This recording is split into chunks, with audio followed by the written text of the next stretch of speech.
주님께서 여러분과 함께 루카가 전한 거룩한 복음입니다. 10장 1절에서 9절까지의 말씀입니다.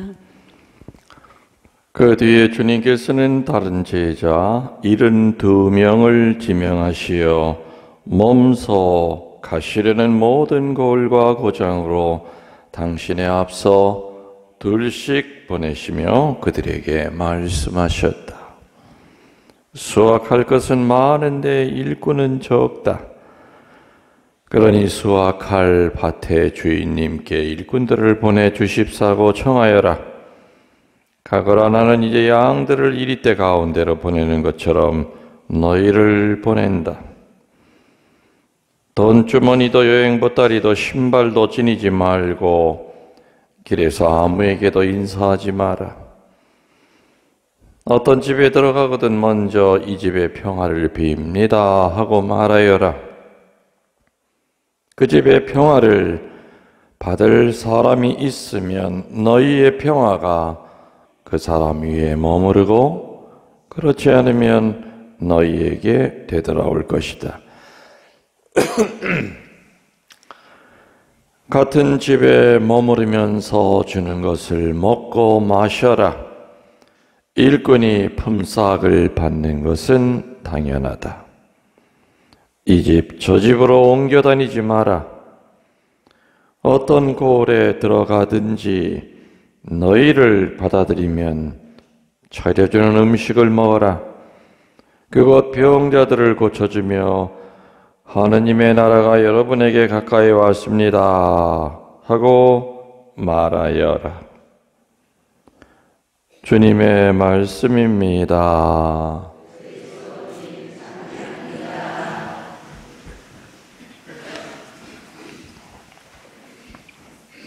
참 예수님, 루카 본명 가지신 분 계십니까? 있으세요? 없어요? 안 계세요? 네. 계시면 오늘 점심을 대접해 드리려고 그랬는데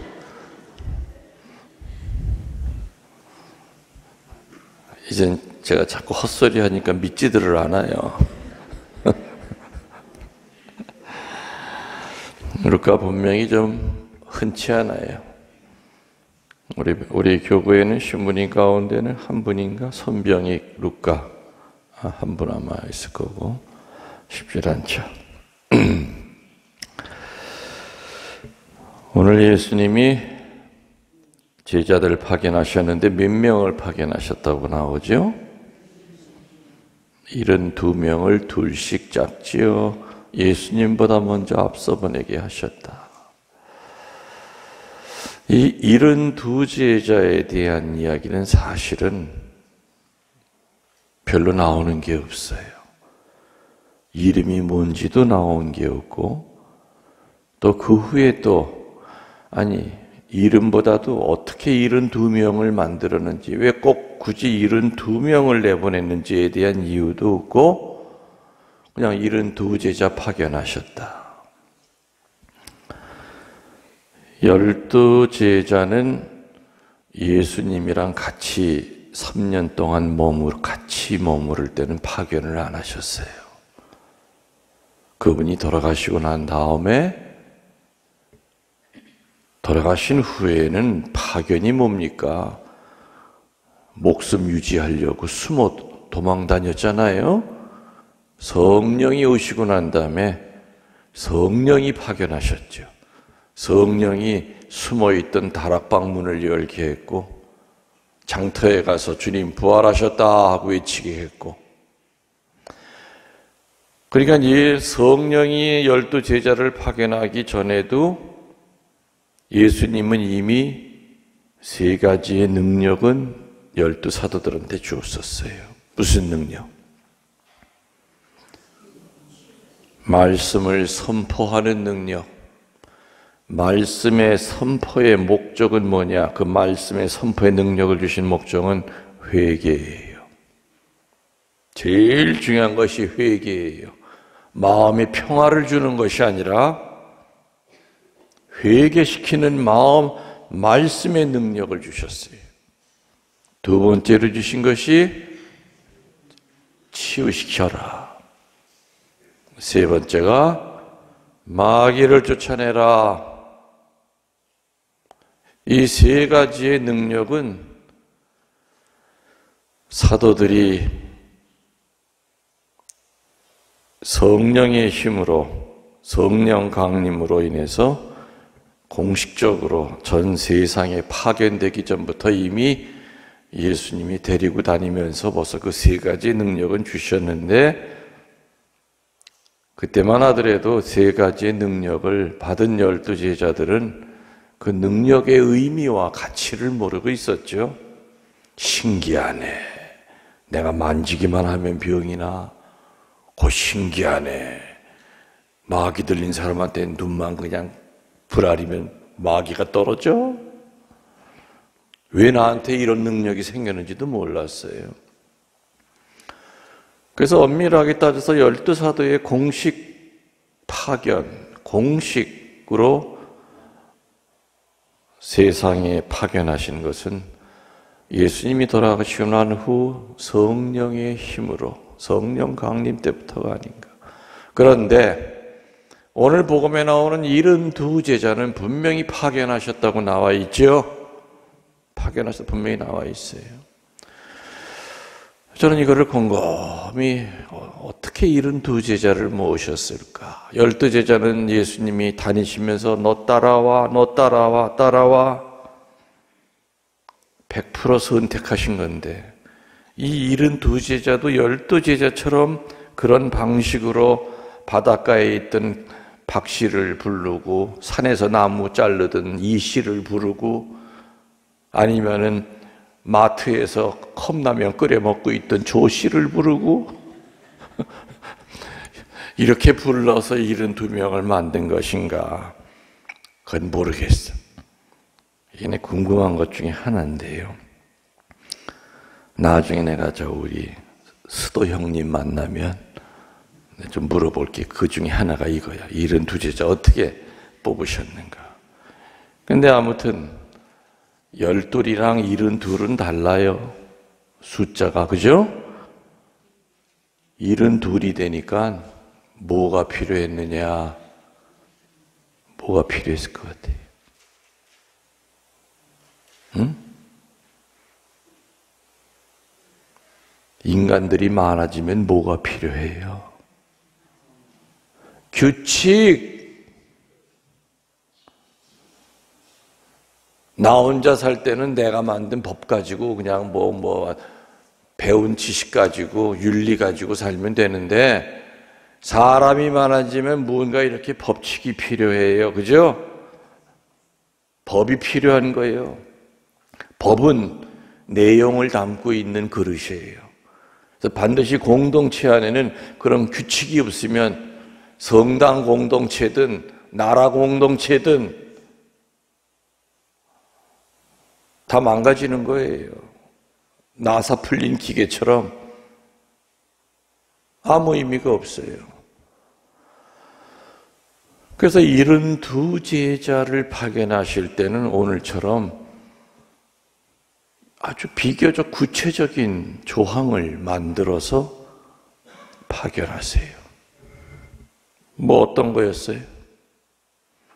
내가 쭉 얘기를 할게요. 72제자가 지켜야 할 도리. 이거는 지금 이 자리에서 우리들은 72제자에게 하시는 얘기가 아니라, 내 옆 사람에게 하는 얘기가 아니라, 제단에 서 있는 신부님한테만 해당되는 얘기가 아니라, 바로 우리 각자가 지켜야 될 도리에 대해서 말씀하고 계시다.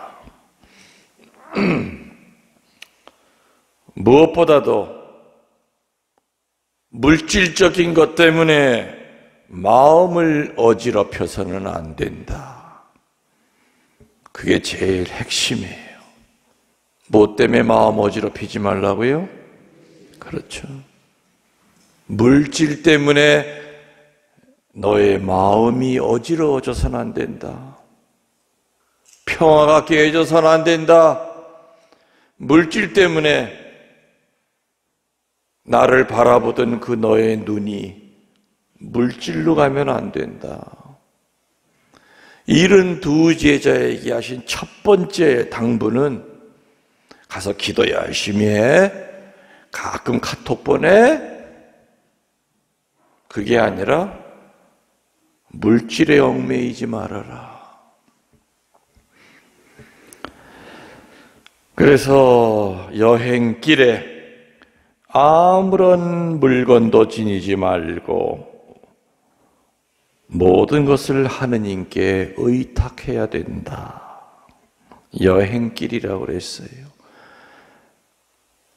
여행길은 사제의 인생길도 있고 수녀의 인생길도 있고 신자들인 여러분의 인생길도 있어요. 사제의 여행길이건 수녀의 여행길이건 평신도의 인생의 여정이건 간에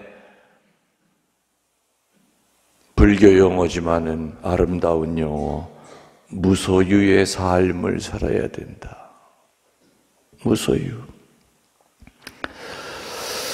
저는 어저께 이 강론을 준비하면서 36년 사제 생활 동안 내가 물질에 이렇게 매여서 그 물질에 끌려다닌 적이 있나?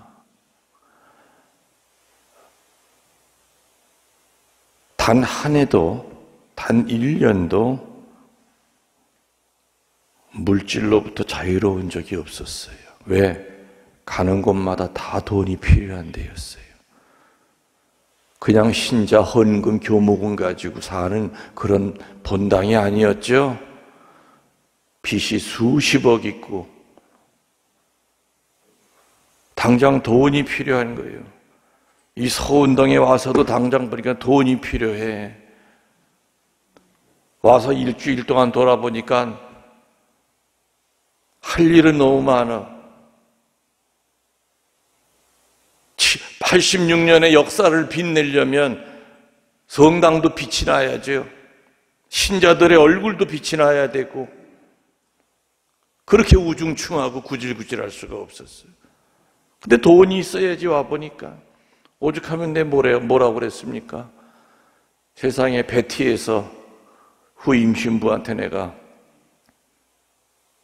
현금으로 15억을 주고 떠났는데 아이고 5억만 들고 올걸. 그래 몽땅 다 주고 왔나. 하긴 감곡에서 베티 올 때도 내가 그 후회를 했었어요. 베티 와 보니까 허벌판에 아무것도 없어. 비 와도 비 피할 데가 있나?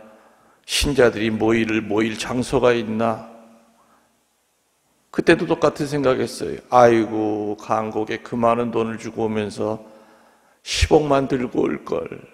그럼 대충이라도 뭐가 숨은 쉬겠는데 36년을 뒤돌아보면은 한 해 한 해 넉넉한 데 간 데가 한 군데도 없어요. 전임 신부님이 다 풍요롭게 만들어 놔서 나는 가서 열심히 사목만 하고 그런 물질 걱정, 돈 걱정 안 하는데 그런 데가 단 한 군데도 없었어요. 그래서 항상 어찌 내 팔자는 이러노. 어저께 동창 신부님들이랑 한 달에 한 번 만나는 날이에요. 우리 교구에 동창 신부님들이 4명 있죠? 4명 가운데 2분은 이제 벌써 은퇴를 했고 이제 2만 남았어요. 김건일 신부랑 나랑 2만 남았는데 어제 동창 신부들이 그래요. 아우 지나가다가 한번 이렇게 서운동 오래간만에 몇 년 만에 들렀더니 서운동 이사 갔는 줄 알았대. 들어가는 입구부터 옛날에 이렇지가 않았는데 그러고 보니까 차단기가 있는데 이렇게 들어가려고 하다가 참 나는 내 번호를 신고한 적이 없는데 그런데 쭉 열리더래. 어떻게 된 거요? 나보러 물어요. 이놈아, 니놈 자동차 번호 다 입력해놨지 내가. 교구 신부들 모든 차 번호는 내가 다 입력해놨어. 아이고 저렇게 섬세. 들어와 봤대요. 차 세워놓고.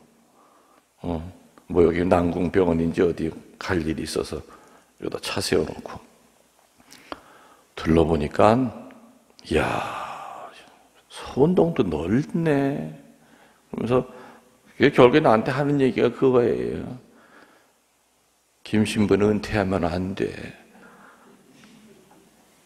아직도 그런 비스무리한 성당 많으니까 가서 그거 다 해결하고 난 다음에 은퇴하래. 내가 악담을 해라, 악담을 해라 내가 그랬지.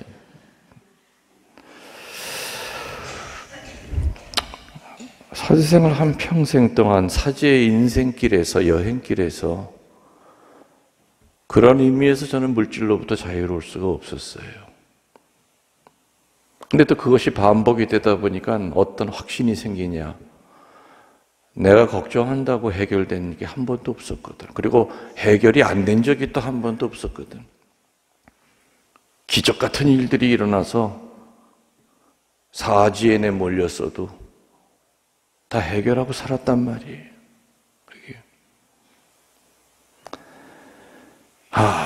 그래서 바로 하느님을 첫째 자리에 두면은 사제의 길이건 수녀의 길이건 주교의 길이건 평신도의 길이건 하느님이 첫째 자리에 계시면 물질은 다 해결해 주시는구나.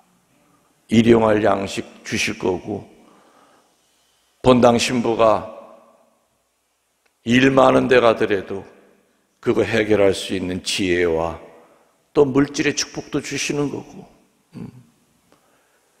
이게 바로 그 뜻이구나. 여행길에 전대 차고 다니지 말아라. 물질 때문에 마음이 산란스러워지지 말아라. 내가 너를 거기 파견할 때는 그거 해결 안 해주려고 생각했겠냐 이거죠. 왜 쓸데없는 걱정하냐 이거예요. 그리고 김신부 네가 이제껏 살아오면서 내가 해결 안 해준 데가 어디 있어? 다 해결해 줬잖아. 근데 왜 서운동에 와서 왜 우거지상이야? 내가 일주일은 참 힘들고 일로 보낸 주교님이 원망스럽고 그렇게 일 시키더니 또 일로 보내 마지막 성당을. 근데 그런 마음이 잠깐 드는 거는 그건 어쩔 수가 없어요. 그죠? 근데 그런 마음이 성당 떠날 때까지 들면 그건 골치 아프지. 근데 저는 양은 냄비처럼 확 따랐다 바로 또 식어. 일주일 딱 지나니까 돈을 어떻게 모으나. 주님, 청주에서 역사가 이렇게 오래된 성당 마지막 은퇴 성당으로 보내셨는데 그때 뭔가 이렇게 꽃단장을 하고 신자들을 좀 영적으로 성숙시켜야 되는데 저한테 지혜를 주시고 이제껏 그랬듯이 물질의 은혜도 좀 주셔야죠. 안 주시면 당신 손해인 거 아시죠? 내가 마지막에 물고 늘어지는 게 그 말이야. 해결 안 해주면 하느님 자기 손해지 내 손해야. 그러면서.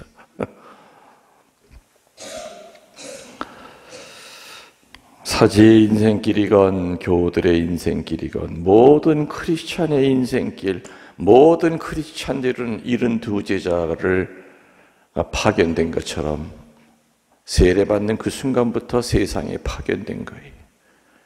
그 첫 번째가 물질에 얽매이지 말아라. 아멘 좀 하세요. 좀 아멘 좀. 아우 그냥 왕 짜증나 죽겠네 그냥. 이건 무슨 벽에다 대고 내가 얘기하는 것 같은 정말. 2년 동안을 아멘 좀 하라고 그랬으면 정말 벙어리도 입이 열릴 거야. 장님도 눈을 뜨고. 어휴, 그렇게 힘들어 죽겠네. 여러분이 내 입장 돼서 2년 동안을 떠드는데 아무 반응이 없다고 생각해봐. 얘기할 만나나? 아멘 하면 여러분들한테 손해보는 거래요. 그게 아멘이? 근데 세상 이치는 밝아서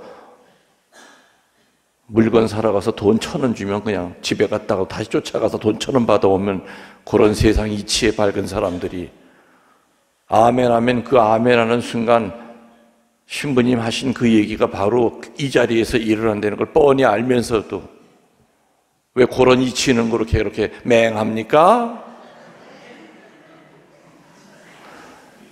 여러분 집에 가서 오늘 밤에 이불 뒤집어 쓰고 아멘 아멘 해봐야 소용없어요. 바로 그 자리에서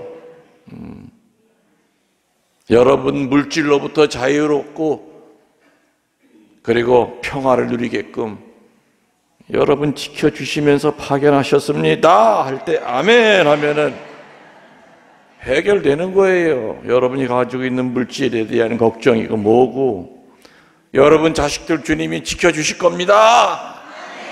옳지요. 저는 이 얘기를 하면서도 이게 다 녹음이 돼서 전 세계 신자들이 들어요. 오늘 이렇게 녹음을 한 거를 그 사람들도 자기 본당에서 그렇게 하라고 지금 내가 하는 거예요. 가리키는 거예요. 자, 첫 번째 파견하면서 하신 얘기가 물질로부터 물질에 얽매이지 마라. 해결해 준다고 그랬지 않니? 왜 그것도 왜 못 믿고 왜 그렇게 하느님 나만 쳐다봐. 그러면 그 다음부터는 다 해결돼. 그게 첫 번째 지켜야 할 도리 첫 번째.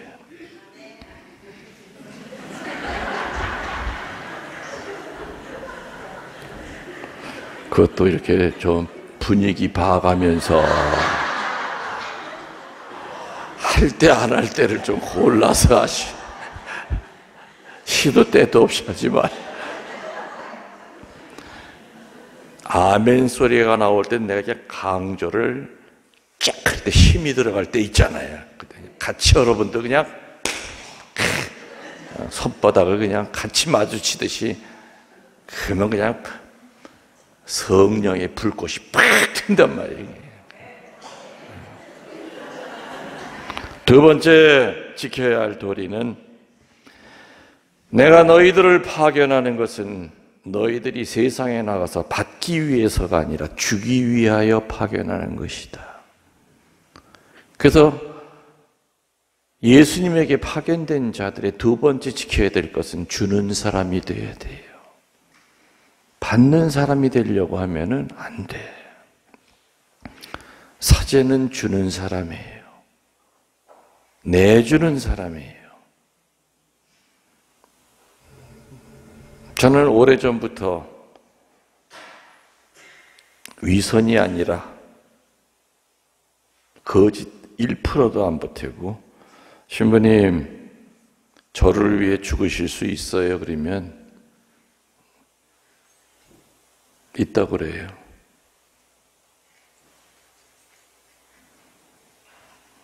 목자는 양들을 위해 죽을 수 있어야 돼요. 목숨까지도 내줘야 돼요. 그게 바로 파견된 자예요. 착한 목자는 양들을 지키다가 목숨을 잃을 수도 있는 거예요. 그리고 기쁘게 죽을 수 있는 거예요. 막시밀리안 꼴베 신부님이 아우슈비츠 수용소에서 그렇죠? 그렇게 돌아가시고 역사를 보면은 양들을 위해 죽었던 수많은 크리스찬들이 많아요. 사제들이 많아요. 받기 위해서가 아니라 주기 위해서 떠나라. 세상에 나가서 받을 생각하지 말고 늘 주고도 모자란다고 생각해라. 저는 그런 마음으로 살아요. 그래서 어디 가든지 또 정말 매일같이 교우들이 성당에 오면 행복해야 된다. 교우들의 행복을 가로막는 게 뭐가 있는가? 그거 제거하고 또 새로 할 거는 새로 해야 되고 늘 그 생각을 해요.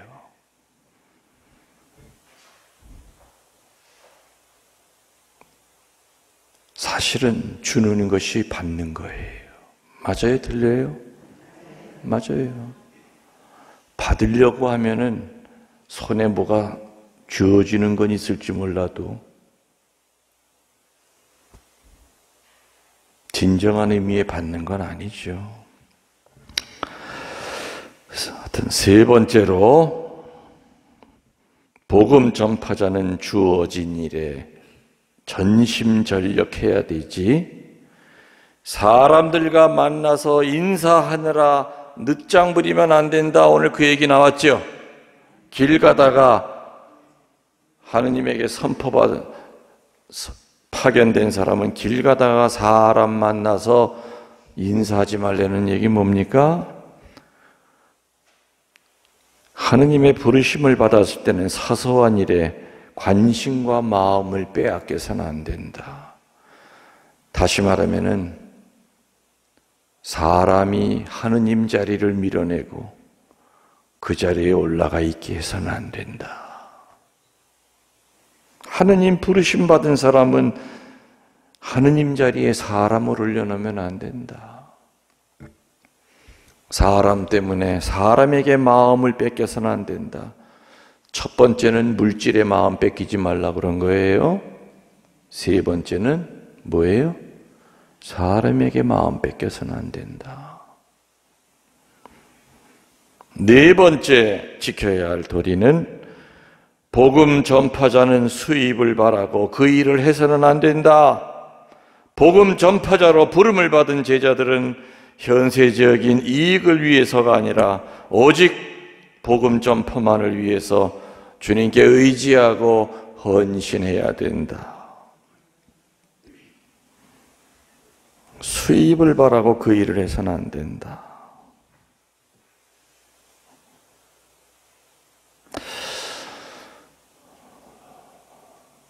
신부님들 월급이 쥐꼬리만한 거 아시죠? 월급도 아니고 그냥 활동비라고 그래요. 이름도. 근데 저 같은 경우에는 오래전부터 강의를 나갔잖아. 그죠? 그리고 CD서부터 책이고 뭐고 돈이 꽤 들어와요. 나는 그게 그 돈 들어오는 것 자체가 나는 부담스러웠어요. 그래서 아무튼 평화신문이고 뭐고 어디서 필요한 거 도움 청하는 사람이 있으면은 아무튼 가능한 한 없애려고 애를 썼어요.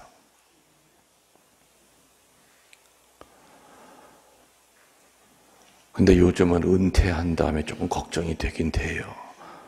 돈을 조금 모아놨어야 되는데 나가서 이게 학고방 같은 집이라도 한 채 져야 될 거고 그것도 돈이 필요할 거고 조그만 땅덩어리는 조그만 밭은 동생이 하나 사놨으니까 질 땅은 있는데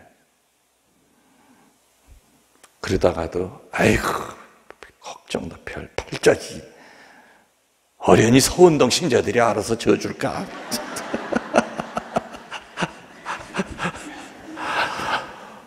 이렇게 또 생각하다가도 아니야 생각도 안 하고 있을 거야. 혼자 모래성을 쌓다가 허물다가 복음 전파자가 수입을 바라고 한다면은 오래전에 말이죠. 내가 아는 목사님 한 분이 있는데 그분이 강남에서 손꼽 몇 지 안 되는 큰 교회에 목사가 15명인데 그 중에 9번째예요, 서열이. 그 우연히 이제 알다가 원래 그런 얘기들은 서로 잘 안 하는데 갑자기 뜬금없이 그 목사님이 신부님은 한 달에 얼마 타세요? 그러는 거예요. 그때 내가 한 60만 원 탈 땐가? 60만 원? 우리들은 1년에 10,000원씩 올라가였거든요. 36년 했으니까 36만 원 올라간 거예요. 그래서 내가 우리들은 월급이라 그러질 않아요, 목사님. 그냥. 그리고 교회에서 전부 다 밥도 주고 그리고 피 가릴 집도 주고 우린 돈 별로 필요 없어요. 그랬더니 하긴 처자식이 없으시니까 근데 말 나온 김에 나도 궁금했는데 목사님은 얼마 타시오? 그랬어. 그랬더니 신부님 괜히 들으시면은 괜히 분심 생기시니까 안 들으시는 게 나아요. 아니, 내 비밀은 물어놓고 왜 당신 비밀은 얘기 안 하냐고. 아이 둘이 유학을 가 있대요.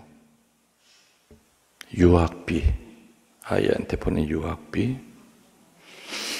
근데 아무튼 그때 한 15년 전 얘기인데 깜짝 놀랐어요. 15년 전인데 그때 벌써 억이 넘어가요. 매달 억이 넘어가. 그러면서 신부님 그 50만 원 가지고 어떻게 사세요? 그래도 산다고. 그리고 돈 남는 거래요? 목사님 혹시 돈 필요하면 제가 꿔드릴까?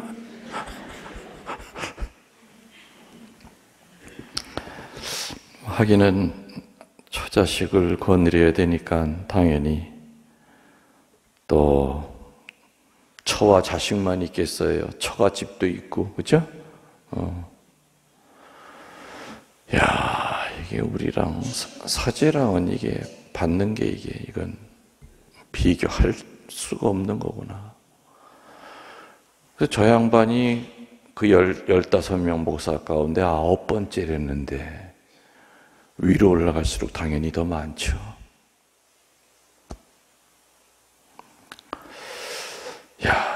또 한편 그 생각을 했어요. 저렇게 받으면서도 저 목사님이 물질로부터 자유로운 마음을 가지고 산다면 성자다.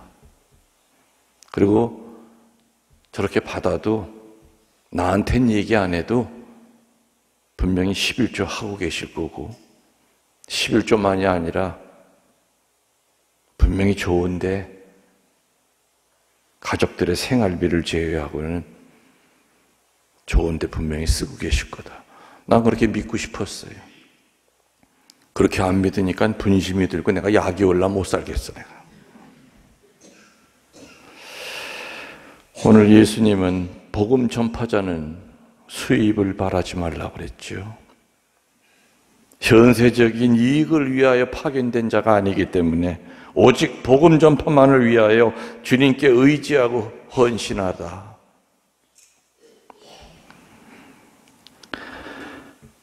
오늘 복음의 마지막이 아니라 3번째 줄인가 4번째 줄에 이야기가 나오죠. 추수할 것은 많은데 뭐죠? 그 다음에 일꾼이 적다라는 얘기를 해요. 일꾼이 적다는 것은 하나, 둘, 셋, 넷 이런 숫자만을 뜻하는 것이 아니죠. 일꾼이 적다는 것은 첫 번째, 제대로 된 일꾼이 없다는 얘기예요.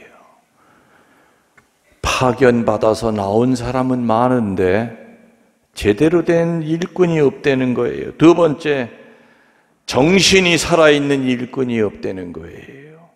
세 번째, 직업이 아니라 사명감으로 살아가는 일꾼들이 없다는 겁니다. 하느님에게 파견된 사람은 직업이 아니에요. 절대 직업이 아니죠.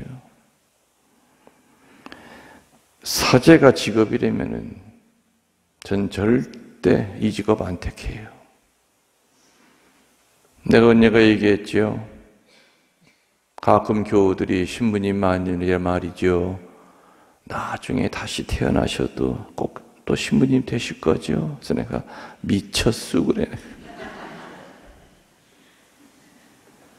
이 힘든 걸 또 하라고. 이 고생은 그냥 한 번으로 끝나는 거예요. 뭐 어떤 신부님도 저는 다시 태어나도 사제가 되겠습니다. 아이고 참 대단합니다. 성인 나셨네. 내 그래서 오그라. 이건 직업이 아니에요. 하느님한테 선택받고 끌려왔기 때문에, 그리고 끌려올 때 약속을 했기 때문에 그 약속 지키려고 죽을 힘을 다해서 살아가고 있는 거죠. 근데 부르심을 받았다고 하는 그것이 나에게서 떠나버린다면 그다음부터는 직업으로 바뀌어요. 매너리즘에 빠져요. 요즘 전국에서 난리예요. 새파랗게 젊은 신부들이 다 옷 벗어요. 불과 얼마 전에도 부산교구에서 서품 받은 지 몇 년도 안 된 보호자 신부들 2명이 면직당하고 2명이 해직당했어요. 해임당했어요. 면직은 아예 옷을 벗는 거고 해임은 벌 받고 있는 거예요. 혼자서라도 미사 못 드려요. 이런 일들이 지금 가속화가 되고 있어요. 이 세상이 얼마나 지금 환난의 시대예요. 신부된 지 1년, 2년 안 됐으면은 뭘 알아요? 그냥 그 기쁨 때문에 물불 안 가리고, 그죠? 온 몸에서 그냥 아주 열이 뻗칠 상황인데, 신부된 지 1년, 2년 됐는데 애 늙은이야. 얼굴에 기쁨이 없어.